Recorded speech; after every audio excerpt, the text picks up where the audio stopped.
یہ کیسے انقلاب ہوا کہ یزید جیسے ملعون نے اہل بیت علیہ السلام کو آزاد کر دیا، جو بالکل ترس نہیں کھاتا تھا، جس کے دل میں کوئی رحم نہیں تھا، کیوں اس نے آزاد کیا؟ میں یہ مفہوم پیش کرنا چاہتا ہوں مصائب سے پہلے۔ کون سی ایسی شے تھی جس کی وجہ سے وہ خوف زدہ تھا، ڈر گیا تھا؟ اس کے دل میں کوئی ایمان تو تھا نہیں، وہ خدا ہی کو نہیں مانتا تھا، پیغمبر کو نہیں مانتا تھا، تو اس نے آل رسول کو کیا ماننا تھا؟ نہ قرآن کو مانتا تھا۔ ہے نا اشعار شیعہ سنی تمام مورخین نے لکھے کہ اس کے ہاتھ میں شراب کا جام تھا، قرآن کے ورقے رکھے ہوئے تھے، اس پہ رکھتا جاتا تھا شراب کو۔ جب وہ اہل بیت کو لایا گیا اور بار بار یہ اشعار پڑھتا تھا، لعبت ہاشم بالملک فلا وہی نزل ولا ملک جاء، یہ بنی ہاشم نے کھیل کھیلا، ایک کو نبی بنا دیا، کسی کو علی کہہ دیا، کسی کو حمزہ، اور یہ بنو امیہ کو نیچے دکھانے کے لیے کہہ دیا کہ خدا ہے، نہ خدا کو مانتا ہوں۔ یہ یزید کہہ رہا تھا شراب پی کے، نشے میں شراب کے، جب آل رسول لائے جا رہے تھے، کہا نہ میں خدا کو مانتا ہوں، نہ رسول کو، نہ قرآن کو، نہ وحی کو، کسی چیز کو نہیں مانتا، یہ سب کچھ معاذ اللہ استغفر اللہ، یہ سب کچھ جھوٹ ہے، یہ بار بار کہہ رہا تھا۔ تو بعض لوگ بعض کا نادانی میں کہتے ہیں وہ صرف اہل بیت کو نہیں مانتا تھا، باقی سب کچھ مانتا تھا۔ یزید کسی شے کو نہیں مانتا تھا، نہ خدا پہ اس کا ایمان تھا، نہ رسول پہ، نہ قرآن پہ، کسی شے پہ ایمان نہیں تھا، توہین کر رہا تھا۔ اس لیے زیدان گرامی علیہ السلام نے کہا کہ اس نے پوری کوشش کی کہ جتنے بھی آثار ہیں وہ ختم کر دیے جائیں۔ اب وہ میں خطبے میں پیش کر چکا ہوں جناب زینب کبریٰ کے متعلق، جو میں نے خطبہ پیش کیا تھا اس میں تفصیل سے نے پیش کیا کہ بی بی نے پورے دربار کا ماحول منقلب کر دیا تھا، اس لیے اس نے خطبے کی امام سجاد کو اجازت دی تھی، وہ اللہ اجازت نہیں دینا چاہتا تھا۔ امام خطبہ دیتے تھے، زنجیروں میں ہاتھ ڈال کے وہ بٹھا دیتے تھے، توق جو خاردار تھا گلے میں اس کو ہلاتے تھے، امام دوبارہ بٹھا دیے جاتے تھے کہ نہیں آپ خطبہ نہیں دے سکتے، کیونکہ یزید جانتا تھا اگر امام نے ایک خطبہ دیا تو پورا انقلاب برپا ہو جائے گا۔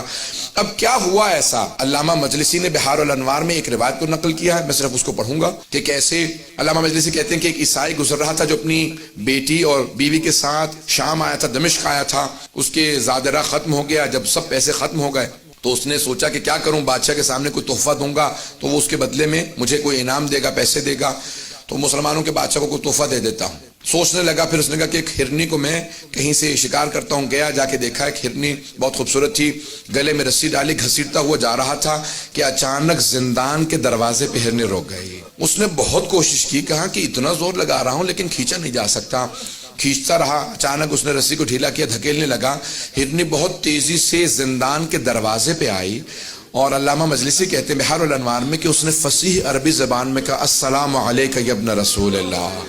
وہ عیسائی تھا، پریشان ہونے لگا کہ یہ کیا کیفیت ہے، جانور بول رہے ہیں، بڑا پریشان ہو کے آگے بڑھا دیکھنے کے لیے کہ زندان میں کون ہے جسے یہ ہرنی نے فصیح عربی زبان میں سلام کیا۔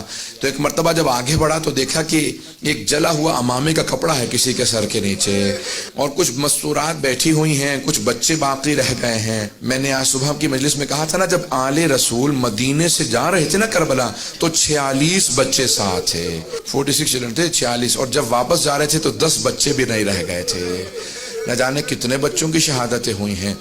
آگے بڑھ کے دیکھنے لگا، امام سجاد فوراً اٹھے، زندان کے دروازے پہ آئے، اور ایک مرتبہ اس نے امام کی طرف دیکھا کہ آپ کون ہیں، آپ اس زندان میں کیوں ہیں، یہ ہرنی کیوں بول رہی ہے، اور آپ کا مقام کسی کو کیوں معلوم نہیں؟ امام نے ہرنی کی طرف دیکھا، دیکھنے کے بعد کہا کہ یہ ہرنی مجھ سے صرف اتنا کہہ رہی ہے کہ مجھے اتنی دیر کی مہلت دلا دیں، میرے 2 بچے ہیں اس پہاڑ کے پیچھے، میں انہیں دودھ پلا کے واپس آ جاؤں۔ امام نے پلٹ کے اس عیسائی سے کہا میں تجھے ضمانت دیتا ہوں یہ ہرنی واپس آ جائے گی، بس اسے اتنی مہلت دے دے، اپنے بچوں کو دودھ پلا دے۔ اس نے فوراً اس ہرنی کو آزاد کر دیا، کہ میں نے آپ کی وجہ سے اسے آزاد کر دیا، یہ ہرنی آپ سے مہلت مانگ رہی ہے، یہ آپ کو کیسے معلوم؟ امام نے کیسے آزاد کر دے، میں حجت خدا ہوں۔ کہا آپ کون ہیں؟ کہا تو نے مسلمانوں کے آخر نبی جو ہیں، نبی آخر زمان، ان کا نام سن رکھا ہے؟ کہا محمد مصطفیٰ۔ کہا کہ ان کے 2 نواسے تھے، حسن و حسین، میں حسین کا بیٹا ہوں۔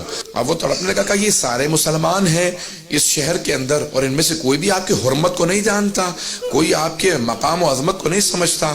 ایک مرتبہ اس نے گھروں پہ جانا شروع کیا، دروازوں پہ دستک دینا شروع کی، مسلمانوں باہر آ جاؤ، یہ تمہارے نبی کی ذریت ہے جو قید خانے میں، یہ آل نبی ہیں جو تمہارے قید خانوں میں ہیں۔ مسلمان باہر نکلتے، وہ ایک مرتبہ آ کے پوچھنے لگا یہ مستورات کون ہیں؟ کہا یہ نبی کی نواسیاں ہیں، یہ علی کی بیٹیاں ہیں۔ جب اس نے زیادہ شور مچایا تو یزید کے جو سپاہی تھے انہوں نے اس کو گرفتار کر لیا۔ علامہ مجلسی کہتے ہیں کہ انہوں نے اس کا سر قلم کیا، اسے مار دیا، اور جا کے مدینے سے، دمشق سے باہر اس کو پھینک دیا یا دفنا دیا قبر کے اندر۔ جب دفنا دیا تو اس کی بیٹی نے اور اس کی بیوی نے سنا کہ ہمارے شوہر کو کسی قیدی کی وجہ سے مار دیا گیا ہے۔ وہ فوراً تلاش کرتی ہوئی دمشق کے باہر اسی قید خانے کے سامنے کھڑی ہوئی، کہا کہ آپ کون ہیں؟ امام سجاد سمجھ گئے، کیا بات ہے؟ کہ ہمارا ایک ہی سہارا تھا وہ بھی آپ نے چھین لیا۔ امام نے ایک مرتبہ اعجاز سے زندان کے دروازے کھلے، کہا میرے ساتھ چل، اور امام اس مقام پہ پہنچے جہاں پہ قبر تھی، کہا پروردگارہ میری مظلومیت کا واسطہ۔ ایک مرتبہ قبر کھلی، وہ باہر اٹھا، امام کی قدموں میں گرا، کہا میں آپ پہ ایمان لے کے آتا ہوں، میں گواہی دیتا ہوں آپ حجت خدا ہیں۔ امام نے کہا واپس چلا جا، تیری زوجہ اور تیری بیٹی بہت پریشان تھے۔ جب جانے لگے تو امام نے خاتون سے کہا کہ ہم سہارے چھینتے نہیں ہیں، ہم سہارے عطا کرتے ہیں۔ بس اس کے بعد ایک مرتبہ ایسا ماحول بنا، ہر دمشق کے گھر کے اندر باتیں ہونے لگی کہ کوئی یہ قیدی یہاں آل رسول ہیں، وہ عیسائی کہہ کے گیا تھا۔ اب ہر جگہ پہ جب باتیں ہونے لگی یزید کے خلاف، سب لوگ گفتگو چیمیں گوئیاں کرنے لگے کہ یزید نے آل رسول کو قیدی بنا رکھا ہے۔ تو یزید نے کہا ان کو یہاں سے بھیج دو، واپس مدینے چلے جائیں، اب یہ میرے خلاف کچھ نہیں کر سکتے، یہ بیویاں ختم ہو چکی ہیں، ان کو قید کے اندر اتنی مسلسل سختیاں آئی ہیں کہ یہ میرے خلاف کچھ نہیں کر سکتے۔ ایک مرتبہ اس نے کہا کہ میں آپ کو آزاد کرنا چاہتا ہوں، میں آپ سے سوال کروں، اگر کسی دو گروہوں میں جنگ ہو، شرائط وہ رکھتا ہے جو جیتتا ہے، شرائط وہی رکھتا ہے جو جیتتا ہے۔ تو ایک مرتبہ یزید نے کہا میں آپ کو آزاد کرتا ہوں۔ امام سجاد نے کہا ہماری کچھ شرائط ہیں، شرائط پوری کر دے، ہم واپس چلے جائیں گے۔ کہا کیا شرائط ہے؟ کہ پہلی شرط ہے شہداء کے سروں کو واپس کر دے، دوسری شرط یہ ہے کہ جو تبرکات لوٹے تھے تبرکات کو لوٹا دے، اور تیسری شرط یہ ہے کہ ہمیں یہاں پہ رونے کے لیے ایک مکان دے دے، ہم اب تک کھل کے رو نہیں سکے ہیں۔ بس بھئی آپ پہ اور مجھ پہ تو کوئی پابندی نہیں ہے، بیویوں کے گریے پہ بھی پابندی تھی۔ آج سنیں گے مصائب کو، بس بھی بس ایک چراغ رہنے دیجئے گا، اب سنیں گے مصائب کو، یہ چراغ بجھا دیے گئے تاکہ کوئی رونے میں حیا نہ کرے، کوئی رونے میں شرم نہ کرے۔ لیکن پھر بھی کچھ دیر بعد یہ چراغ جلا دیے جائیں گے، ہمیشہ تاریکی نہیں رہے گی۔ ایک 3.5 برس کی بچی تھی، وہ ہمیشہ یہی سوال کرتی تھی اماں دوبارہ کبھی چراغ بھی جلیں گے، کبھی روشنیاں بھی ہوں گی۔ ایک مرتبہ مکان دیا کہ آپ یہاں پہ گریہ کر سکتے ہیں، ساری بیویاں زمین پہ بیٹھی گریہ کر رہی تھی، روتی جاتی تھی، کوئی مصائب پڑھنے والا نہیں تھا۔ ایک بیوی آواز دیتی تھی واہ حسینہ، ساری بیویاں رونے لگتی تھی۔ جب خاموش ہوتی دوسری بیوی کہتی واہ عباسا، پھر جب خاموش ہوتی کوئی بیوی کہتی واہ علی اکبرا، پھر کوئی کہتی واہ علی اصغرا، واہ قاسمہ۔ بس شہداء کے نام آتے تھے، مصائب ذہن میں آ جاتے تھے۔ کسی کا لاشا پامال ہوا ذہن میں آتا تھا، کسی کے چھوٹے سے لاشے کے گلے میں تیر لگنے کے مصائب ذہن میں آتے تھے۔